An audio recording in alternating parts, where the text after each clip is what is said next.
Time for another pruning of the giant beanstalk that is the Donald Trump ego. Question for this video: about what is Donald Trump actually an expert?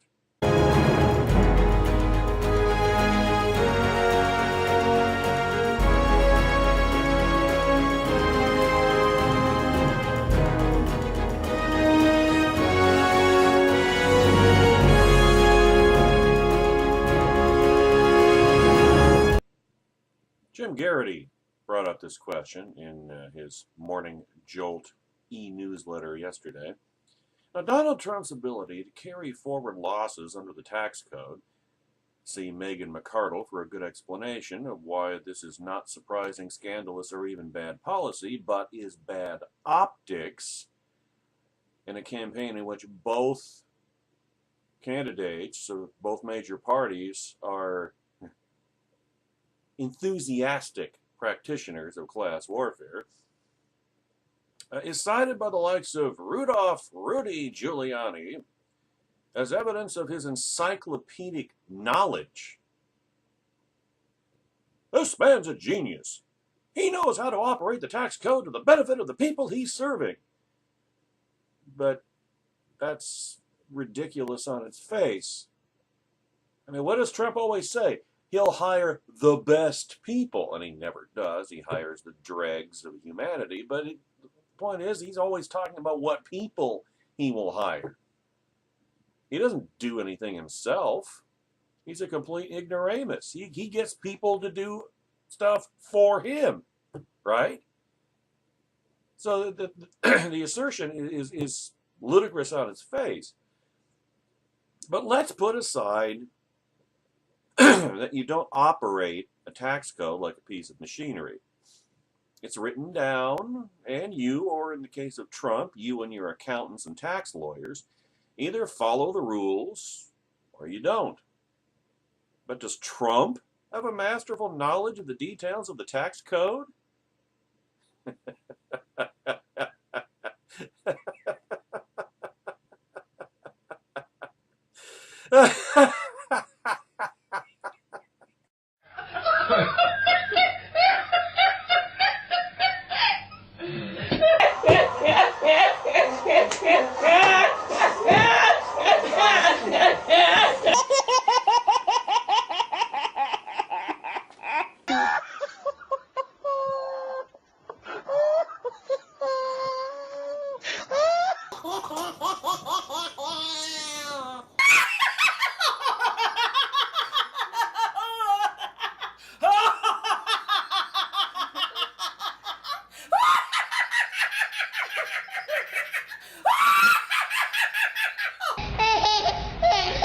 He did.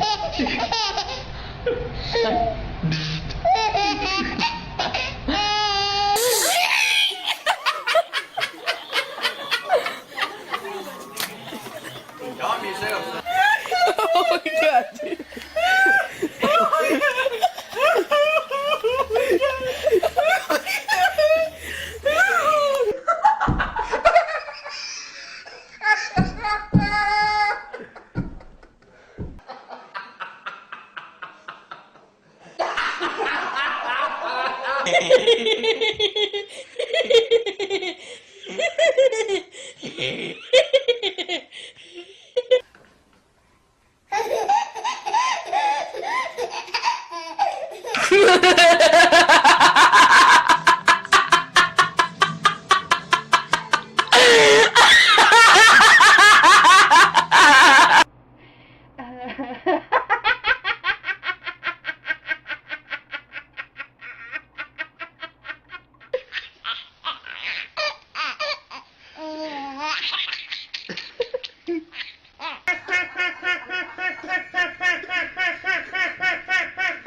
Timothy O'Brien, author of the book Trump Nation, and a man who actually saw Trump's tax returns during the discovery phase of Trump's unsuccessful libel suit, writes that no, Trump is not an expert on the knowledge of details of the tax code. Here's a quote. But Trump isn't that financially sophisticated.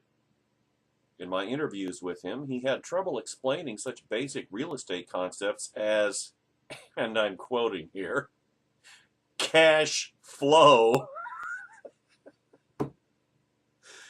That's not just a real estate concept, ladies and gentlemen. That's the concept of any business of any size on the planet. He does, oh, I'm rich. I don't know what cash flow is, but I'm rich.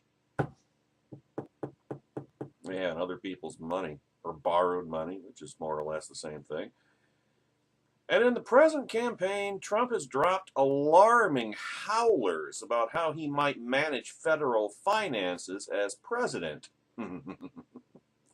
His eyes tend to glaze over when complex numbers come into play. I guess this would be his authenticity, his everyman quality. But there's a reason why you don't want the guy sitting on the bar stool next to you being in the Oval Office, other than as a tourist. Trump's own former accountant, Jack Mitnick, told the Times that it was always Trump's ex-wife, Ivana, who asked probing questions about the couple's taxes. Trump himself, Mitnick said, was disengaged and less detail-oriented than his father, Fred. In other words, Trump is a trust fund baby. Trump was born with a silver spoon in his mouth. Trump didn't create his fortune. He inherited it. And pretty much by the mid-90s had squandered it all. And so that's when he jumped from being an actual businessman to being a celebrity. Now, it's obvious Donald Trump has not mastered the details of foreign or domestic policy. But what topic would you expect Trump to know a lot about? What is Trump an expert in? Or, to clean that up grammatically, in what is Trump actually an expert? Now, those of us who bothered to look had no problem finding a lot of Trump associates who say he's not merely not a details guy when it comes to government policy. He's not a details guy in much of anything, except Trump. Well, and the size of his fingers, I guess. Now, you may not recognize the name George Ross, but if I say the bald older gentleman with glasses who sat next to Trump on The Apprentice, I'll bet you remember him. Here's his assessment of his longtime friend and boss. Quote, consider George H. Ross, Trump's real estate lawyer for 30 years, who describes himself as the businessman's closest advisor. In Ross's 2006 how-to manual, Trump-Style Negotiation, Powerful Strategies and Tactics for Mastering Every Deal, he observes, quote, to my knowledge, Donald Trump has no negotiating weaknesses except maybe the fact that he doesn't like to discuss minor details. He lacks the patience to work on unimportant paperwork, hence why he will never be prepared for any of these so-called debates, because he likes to focus on the big picture as a more productive usage of his time. Now, Ross admires Trump, but he thinks that this indifference is a lethal weakness. Bad negotiators share an inability to focus on the details, because that's where you get the advantage in any negotiation. Or not, if you don't know what you're talking about. Ross explains this elsewhere in his book. Trust me when I say the devil is in the details. Picture, Trump negotiating trade deals, for example. Picture Trump negotiating with Nancy Pelosi and Chuck Schumer. Picture Trump negotiating with the Chi-Coms or Vladimir Putin or Ali Khamenei. Starting to get a little bit alarmed yet.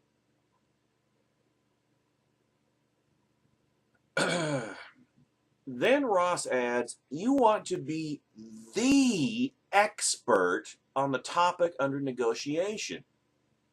Because if you're not, the other side can totally screw you over, hoodwink you, and you won't even be aware of it.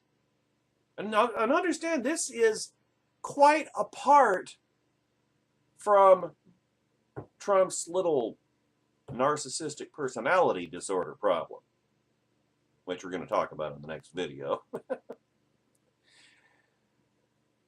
Ross even advised his readers who wind up across the negotiating table with someone who thinks like Donald Trump to offer to bore his subordinate with the minutiae. This gives you complete control over the documentation process and who will make the day-to-day decisions. You have uncovered the real deal maker for your transaction, and it's not Trump. Because what does he say that he'll do? What does he always say? I'll get the best people. I'll hire the best people. They'll handle the details. So you can see how Trump will get hoodwinked by his foes and hoodwinked by his own people, his own palace guard. Trump is deliberately, calculatedly, pointedly ignorant. So the art of the deal, they aren't his deals. I mean, his name might be on them, but they're not his deals. He's completely trusting other people to do his thinking for him. And Trumplicans want this man to be president of the United States? Really?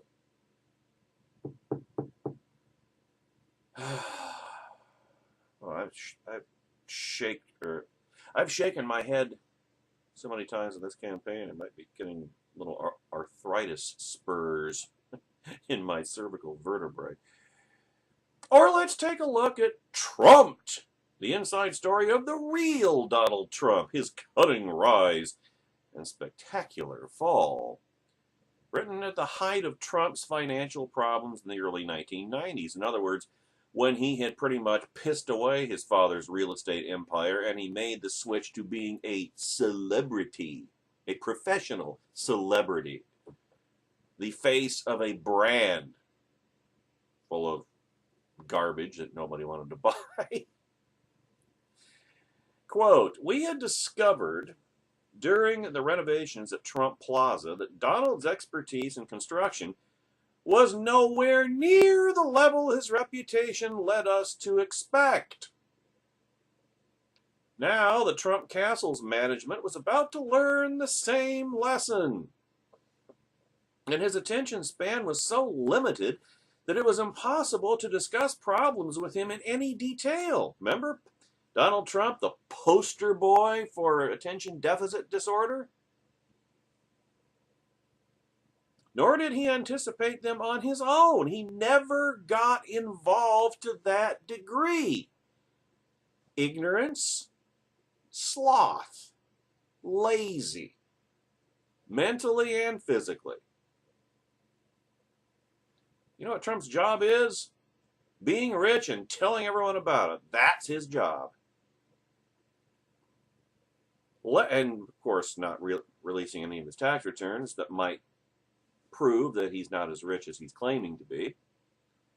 Now, left to his and Ivana's devices, the suites on the marina met with cost overruns in the tens. Picture this in terms of Donald Trump being in charge of the fiscal policy of the United States. Remember when he talked about he'd let the national debt default. He would default on the national debt. Remember that? Picture Donald Trump as the fiscal steward of the United States as president. All right? Left to his and Ivana's devices, the suites and the marina met with cost overruns in the tens of millions of dollars. Why? Because he wasn't keeping track. He wasn't riding herd on any of this stuff. All his excellent people were doing it. Donald was looking at a final price tag of more than $100 million for the construction and renovations. And you don't have to be precognitive, clairvoyant to predict his reaction to this. Because remember, this was his money. Once the construction was underway and it was too late to stop it, Trump was furious that he had agreed to such exorbitant costs. But if he'd been paying attention to the details, he would have known how exorbitant the costs were going to be, and maybe then he wouldn't have agreed to it. He totally not paying attention, dicking around, doing whatever he did before the invention of Twitter, and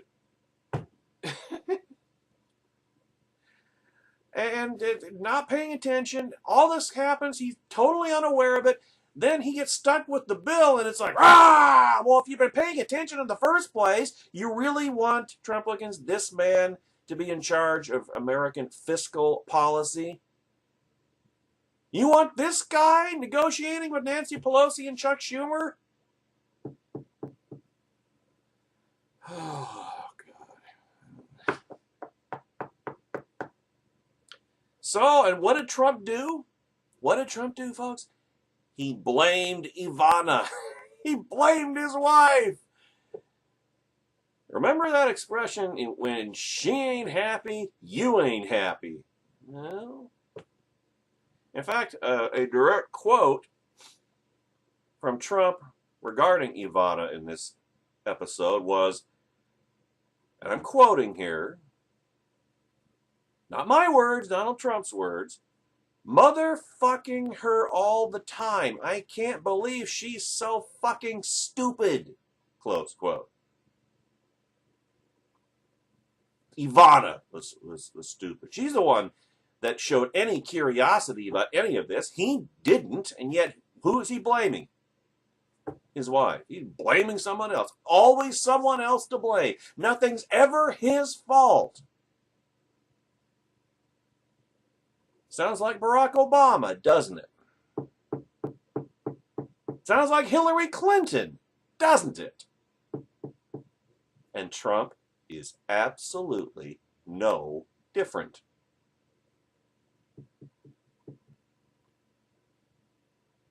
Boy, the difficulties of getting Trump to prepare for the debate seem a lot clearer, don't they?